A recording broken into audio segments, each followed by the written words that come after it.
Selanjutnya untuk alat yang kedua adalah ini yang namanya dial indikator ya.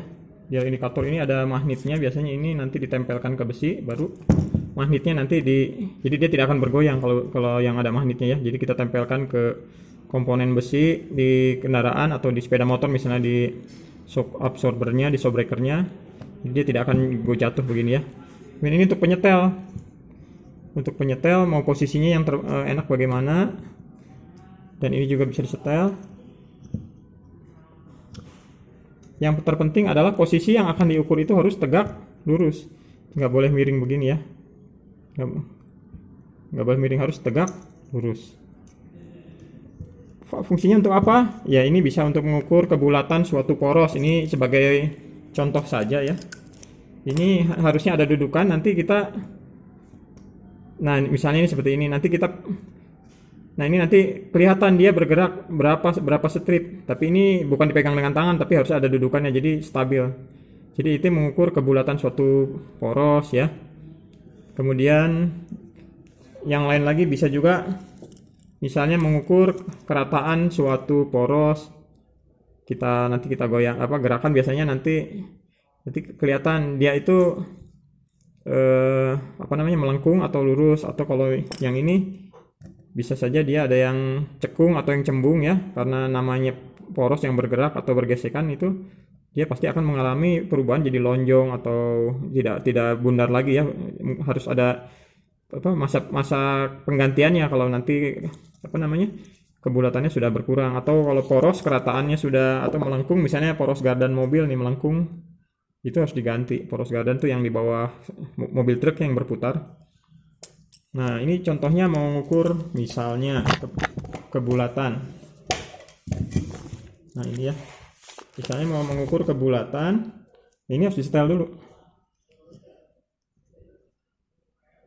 Nah caranya harus tegak lurus, agak ditekan ya. Ini ada jarum ya, jarum ininya harus bermain, jangan terlalu neken, jangan pula menggantung ke bendanya, nanti nggak nempel ya. Jadi ini harus agak ditekan sedikit ya. Kemudian di sini ini bisa diputar yang bagian luarnya. Kita setel jarumnya, ini kita mulainya kan dari 0. Kita mulai dari cari angka nolnya, cari angka nolnya. Oke, ini udah di angka 0. Kemudian dilihat nanti jarumnya bergerak ke kiri atau ke kanan. Kalau ke kiri itu ke atas ya, berlawanan jarum jam. Kalau ke kanan tuh berlawanan jam. Jadi kalau yang ke kiri itu dibacanya negatif, kalau yang ke kanan dibacanya positif ya. Oke, ini udah di angka 0. Kemudian kita tandain ini jarum ini bisa pakai tip X atau pakai spidol, jadi kita tahu mulainya dari mana ya. Baru nanti kita putar satu putaran sampai tanda yang awal tadi. Pakai tip X ya, pakai spidol. Jadi saya pakai bolpen, jadi nanti nggak kelihatan. Jadi nanti kita putar, ini juga harusnya ada dudukan, jadi nanti kelihatan dia itu berapa strip dari 0. Misalnya ini ternyata sudah bergerak 5 strip, berarti dibacanya 0,05. Misalnya bergerak, dilihat aja yang paling besar. Jadi tadi yang paling besar adalah 5 strip. Ini ke kiri 1 strip. Ke kiri tadi ke kiri 5 strip berarti 0,05 minus 0,05. Kalau ke kanan 1 strip berarti plus 0,01. Jadi yang dibaca yang mana? Carilah yang paling besar. Ya. Ini misalnya masih 0,04 plus. Berarti masih besar yang tadi. Nah, ini udah 0,05 plus. Kalau ada yang lebih besar lagi dibaca yang paling besar. Sampai terakhir adalah berhenti di tanda yang kita tandain tadi ya, tanda pakai tip X atau pakai spidol. Kita catat angka yang paling besar, misalnya di 6 strip berarti 0,06. Bagaimana kalau 6 strip di bawah di sebelah kiri 0, 4 strip di sebelah kanan 0, tetap yang dibaca adalah 6 strip di sebelah kiri 0. Jadi 0,06. Bagaimana kalau 4 strip di sebelah kanan 0, 6 strip di sebelah kanan 0, berarti tetap yang dibaca 6 strip di sebelah kanan 0 atau 0,06. Jadi prinsipnya kalau 3 strip berarti 0,03, 4 strip 0,04, kalau 20 strip berarti 0,20. Mungkin itu cara pembacaannya. Ya, jadi sampai tanda awal tadi yang permulaan. Ya, oke. Mungkin lebih jelasnya saya jelaskan seperti ini. Ya. Jadi nanti kalian pada saat setelah ditempelkan ujungnya ini ke bendanya, jangan lupa disetel ke angka 0. Nah, ya, di angka 0. Atau biar, nah ini, di angka 0, ke kanan itu 10. Berarti 0,10, 0,20, 0,30, kalau terus ke sini 0,80, 0,90. Ke kanan itu positif ya, 0,10, 0,20. Kalau satu strip sudah 10 berarti 0,11. 5 strip sudah 20 berarti 0,25 positif.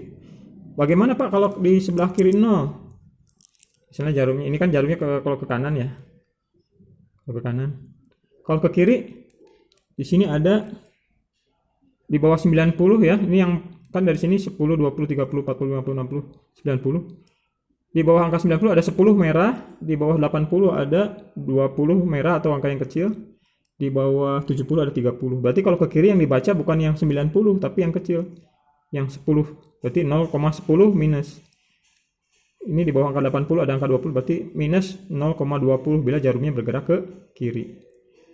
Kalau balik ke kanan, berarti yang baca yang besar 0,20, 0,30. Kalau ke kiri bukan 0,80 tapi minus 0,20 ya, di bawah 80. Sampai situ mengerti? Sekarang ada pertanyaan, Pak, bagaimana kalau dari 0 ke 0 lagi? Nanti di sini misalnya cepat set. Nah, bisa cepat. Kita lihat angka yang kecil. Kalau di angka yang kecil awalnya 0, kemudian dia berubah di angka 1, berarti dia sudah 1 mili. Jadi yang kecilnya berada di angka 3, berarti dia sudah 3 mili. Tinggal dilihat 3 lewat berapa strip yang, misalnya ini di angka, ini dari 0 ya. Kemudian tiba-tiba dia sudah di angka 2 nih yang jarum kecilnya. Yang kecil ini. Sudah di angka 2. Tinggal dilihat jarum yang besarnya jatuh di angka berapa. Ternyata jatuh di angka 24. Jadi 3,24 mili. Artinya 3 putaran lewat 24 mm.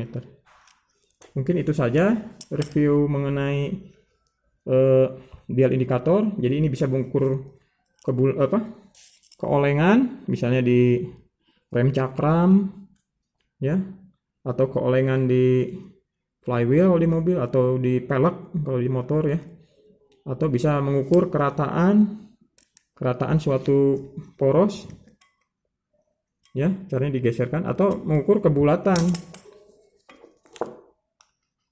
ya gitu. Tapi ini harus pakai dudukan yang benar. Ini hanya review saja, semoga kalian nanti di praktik lebih paham lagi. Mungkin itu saja dari saya. Wabillahi taufiq wal hidayah. Wassalamualaikum warahmatullahi wabarakatuh. Mohon dimaafkan bila mana ada kekurangan atau kealpaan.